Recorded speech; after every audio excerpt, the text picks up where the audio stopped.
we put it on the market and we sold it and made $40,000 unintentionally because we had planned to live there for a long time. It was not an investment property for us. So Mm-hmm. I was like, what if this is what we can do without intention, what could we do with intention? Mhm. Hey everybody, I'm back. This is Stacy Rossetti, and I'm talking to another badass woman real estate investor, JoAnna. And I've been here. I've been hanging out with her, and I've known her for quite a while now. So we kind of go back actually. And so I wanted to introduce everybody to her and her story. She's a great investor, and I know she's got some great tips for everybody. So introduce yourself, JoAnna. Hi, I'm JoAnna Anderson with Remnant Real Estate Solutions. Happy to be on here with Stacy. Stacy and I used to coach together with Fortune Builders and brought in a lot of new investors and got them up and running in their business and succeeding. So I'm so happy to be here to share my experience, where I'm going, where I've been, and hopefully inspire some of you. Okay, good. So tell everybody real fast kind of how you got into real estate investing. So for me, you want the long story or the short story? The medium story. Okay. So I had, as a non-investor, I had a house built when I first got married, and within 3 months, we were moving again. This was in a brand new neighborhood where new houses were being built, so we couldn't sell our house that was considered old compared to the others, although it was only 3 months old. So anyone could just pay whatever they wanted for a brand new house. So why buy ours? So our house had to sit on the market for a long time while we moved to our new area. And at that point, we didn't want to rent anymore. So we had to find a property where we could afford both mortgages. And I chose a very, very distressed, haunted looking house in a nice neighborhood. And I just could see the vision, how we could fix it while we lived there. Not as an investor, this was going to be a long term house for us. Hmm. So we moved there and just fixed it up as we were living there. And the other house sold 10 months. It was on the market for 10 months and it sold for less than what we needed to get out of it. So this house that we were now living in that we fixed up, we lived there for a year and then we were moving again. And so, Why did y'all move so much? well, this was job related. It was Just all job job related. Okay. related. Okay. I was thinking maybe military or something, but it's just job No, not at related. Okay. all. Okay. Mm-mm. So we put it on the market and we sold it and made $40,000 unintentionally because we had planned to live there for a long time. It was not an investment property for us. So Hmm. I was like, what if this is what we can do without intention? What could we do with intention? Hmm. So years later, we decided to invest in our education so that we could do it the right way. And that was with Fortune Builders. 8 months into Fortune Builders, and let me just give a little background. I was a biology teacher, taught biology for 14 years, so no real estate experience at all, no aspirations to own my own business or anything at that time. Just wanted to be an educator. So once we joined with Fortune Builders, got educated, 8 months later, we got three deals all at once. Two we wholesaled and one we rehab. And I was in charge of rehabbing. So that property that we rehabbed made 50,000 net within 6 weeks. The job, it only took me 6 weeks to do How that. big was the rehab for that one for your It first was a rehab? full gut, actually. Wow. My contractors were just amazing, and then of course the education to know how to maneuver with that level of a project was critical Yeah. for the success. Mhm. So 50,000 net, and I was like, that was for 6 weeks of work. I made 50,000. And I realized then that it took me a full year as a teacher to make 50,000. So I was like, what am I doing? What am I doing here? So knowing that that kind of power was in real estate, and as far as financially, and then what it compared to is my educator salary. it took me 2.5 years to leave education because it's something that I absolutely love and I must do it. It's my gift, it's my passion to share Yeah. with the world. So I had to figure out, how can I still educate, still have time for my family, because that's really what I was in search of. And money just gives you options for that. And so I did end up leaving the classroom and doing real estate full time. And then within Fortune Builders, there was an opportunity that they had open, and they asked me if I would coach for them. And I was like, that's right up my alley. So, so then I started coaching for Fortune Builders, which is where I met you, Stacy. I know. Yeah. So I mean, you're a true teacher, just like I'm a teacher. I love teaching. When I'm teaching, I have joy. I have so much joy in my heart. And Yeah. I really didn't realize this until kind of, later in the game when I started coaching as well. Hmm. So, which is really cool. And I'm sure this is kind of the same way. I mean, I just love helping people. So talk about like your coaching. Are you still coaching for Fortune Builders? Yes, I coach for Fortune Builders, and I'm getting ready to launch my own goal setting coaching. Okay, So cool. So I'm why did you launching a decide on goal setting for So goal setting for me, this is interesting story. I am now divorced, but at the point, this was 3 years ago. 3 years ago, um, my husband served me divorce papers, and I was floored because I had been with him for 22 years, my Wow. entire adult life. Since I was 18, I'd been with that man. And so all I really knew was us. All of my goals were related to us, to my children, to my husband, to my family at that time. And so I had to do some real digging to remember who JoAnna was and what JoAnna wanted and what makes me tick. And so I set out on a journey to rediscover myself and to set some goals.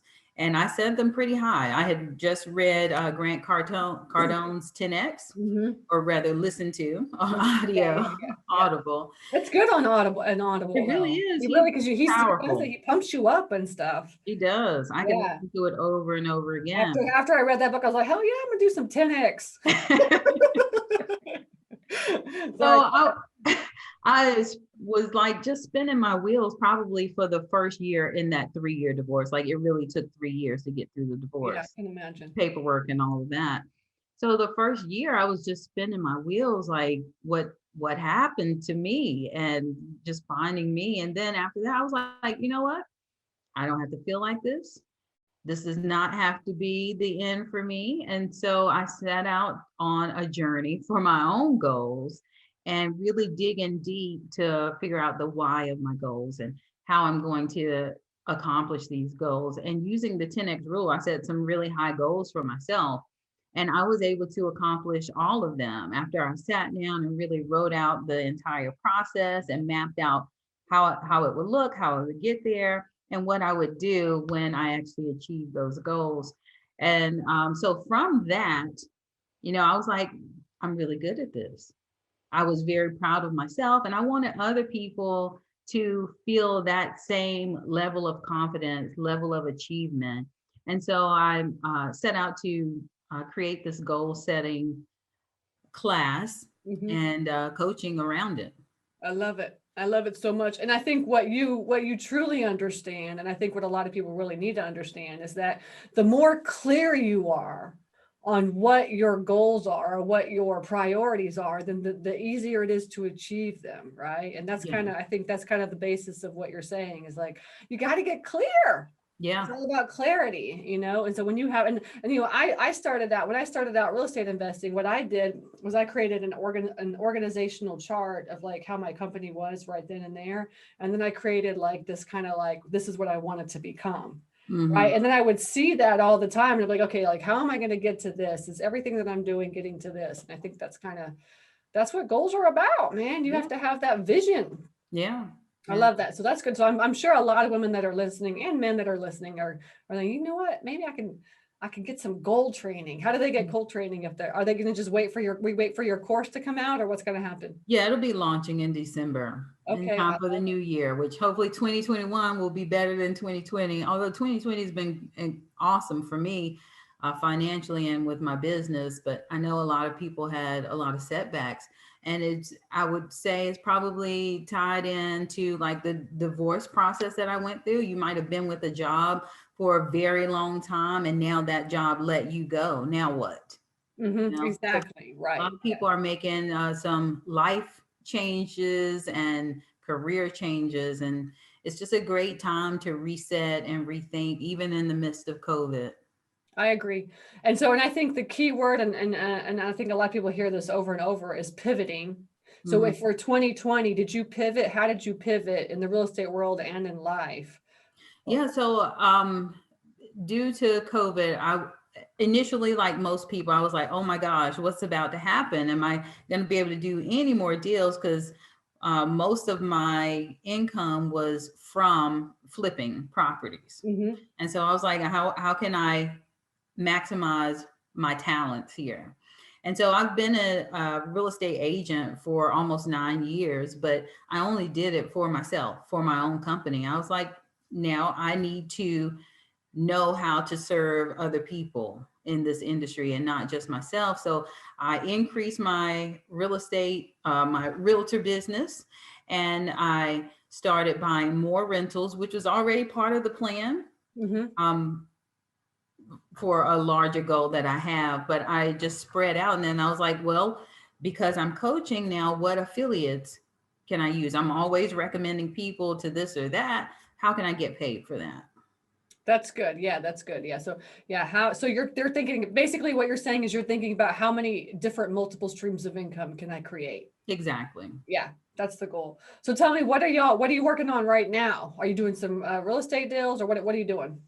So, realtor stuff, buying more rentals. I'm buying a lot of rentals, a lot more rentals than I had. During the divorce, I lost everything. I Mm-hmm. had to sell all of my rentals, including my kids' rentals, in the divorce. And so I had to start from scratch. And with the 10X, I reset my retirement goals.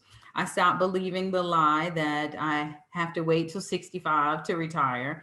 And I was like, nope, I'm going to retire at 52. And so then I mapped out, what does that look like? And then I realized, 52 is great for actual retirement, like the final retirement, but I want to live life before that. So then I set another goal. My daughter graduates in 2.5 years, and she's my last. She graduates high school in two and a Okay. half years. And I'm like, that's when I'm going to be free.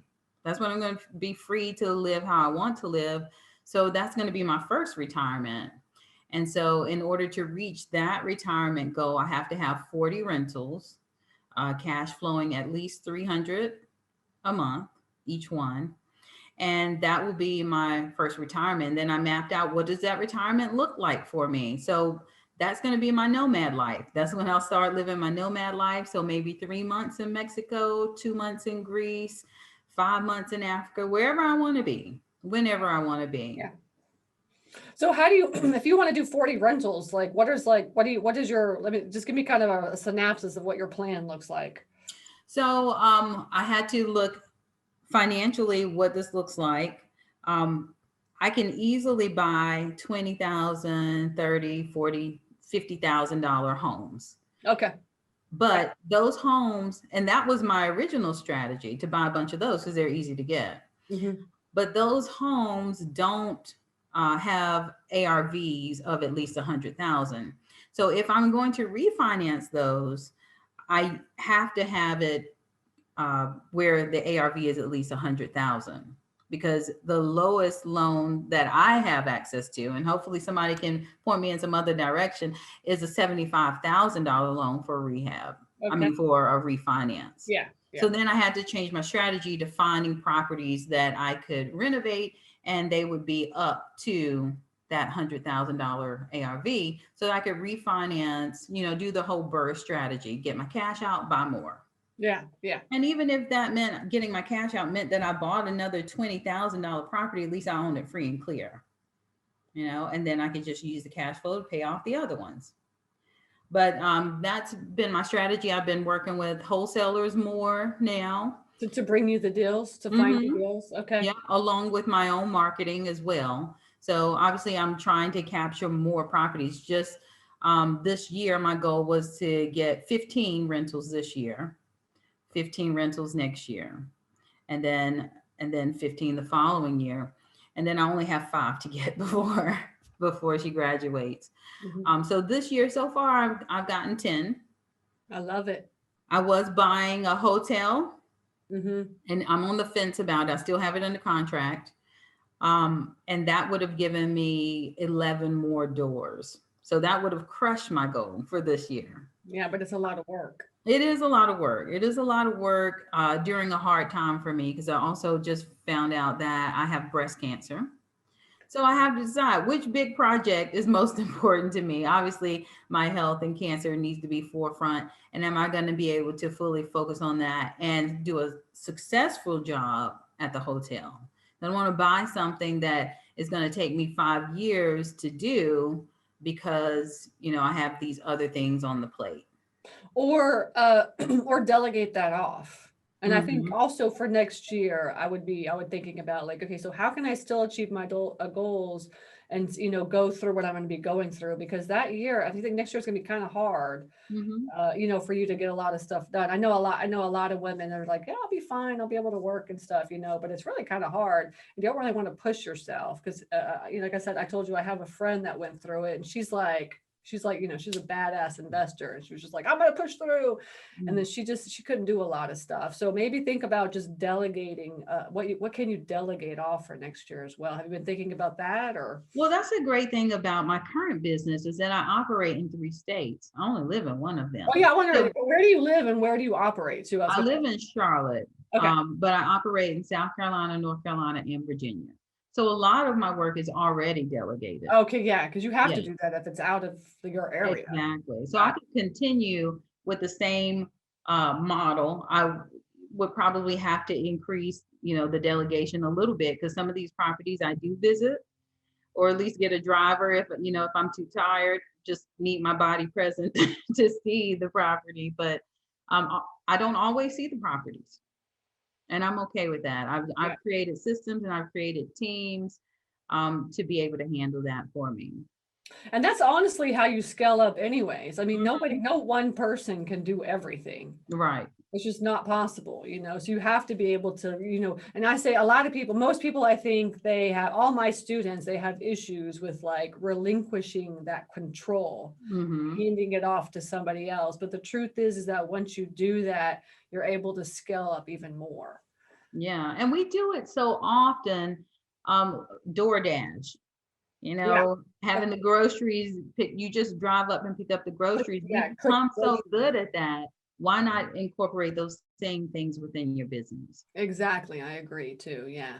Great tips. Okay, good. All right. So now, so do you have any, like, so now let's just talk about, have you seen any changes over the past couple of years until now with like women real estate investors? As we, Oh, we are out here. yeah, what do you think about We that? are multiplying. And what's going to Yeah. happen in the future?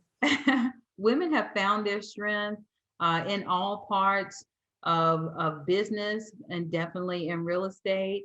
And I just want to continue to fan their flames. And this is our market. We can take it over if we want to, or we can stand side by side with our fine young men and work together. But let there be no mistakes. We are here.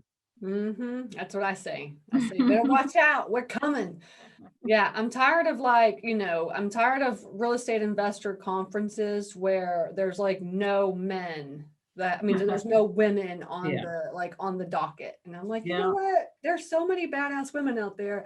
Let's get out there and like, let's get our voice heard. Yeah, I'm speaking at one coming up in a few weeks. That's going to be virtual. We normally do it in Vegas, and there's 5 women out of 26 speakers. But look, we're here. Yeah, exactly. Yeah, that's a good start. Yeah, I know what you're talking about. And in the beginning, there was no women on that thing. right. So, okay, good. All right. Okay. What else? Any final tips or anything else you want to say to the men or the women out there listening, about like getting started in real estate investing, anything like this? First and foremost, I would say invest in your education. It is so worth it. You would not have a doctor work on you that had not been educated. Getting educated in real estate investing will save you so much headache, save you money, stress. I can't overemphasize it enough. And it'll make you more money. Like there's no way I could have made that 50,000 on a full gut without the education. I was going to say that is that the reason that, because I always tell my students, don't do huge full guts on your first deal unless you have a coach by your side that's telling you, yes, you can do this. Yes, do this. Mm-hmm. I was even able to structure seller financing on that first deal because of my coach. I had no idea that even exists or how to work it, but because I had a coach that coached me through it, I was able to do it. So definitely invest in your education. Second tip is get an accountability partner, someone that's going to push you to that next level, that's going to hold you accountable for the things that you say you're going to do. Because we can always find excuses why we can't do something or reasons why it can wait. Your goals cannot wait. Your dreams can't wait. This is all we have is now. So do it now. How do people find accountability partners? So within Facebook groups, you can find with other investors, you can find other investors that are looking to grow, and then see if they want to be accountability partners. Even within your circle of friends or family, but don't just pick anyone, pick a go-getter, someone that has something to accomplish like you. And it does not have to be in real estate. You're just both trying to reach a goal. And so you're going to hold each other accountable for it. I love it. Cool. Great. Awesome. Good. Anything else? Any final tips? Good tips. Thank you. No, just be great. Don't be afraid to be great. You have been gifted with so many things inside, and it would be a shame for you to die without having expended every single gift and blessing this world with what's inside of you. I love it. I love it so much. Awesome. Well, thank you so much for your time. Thank you for your wisdom. I always love talking to you. You are very welcome. Thanks for having me. Okay, thank you. And all right, we will see everybody else. We'll see you at the next video. Okay, take care.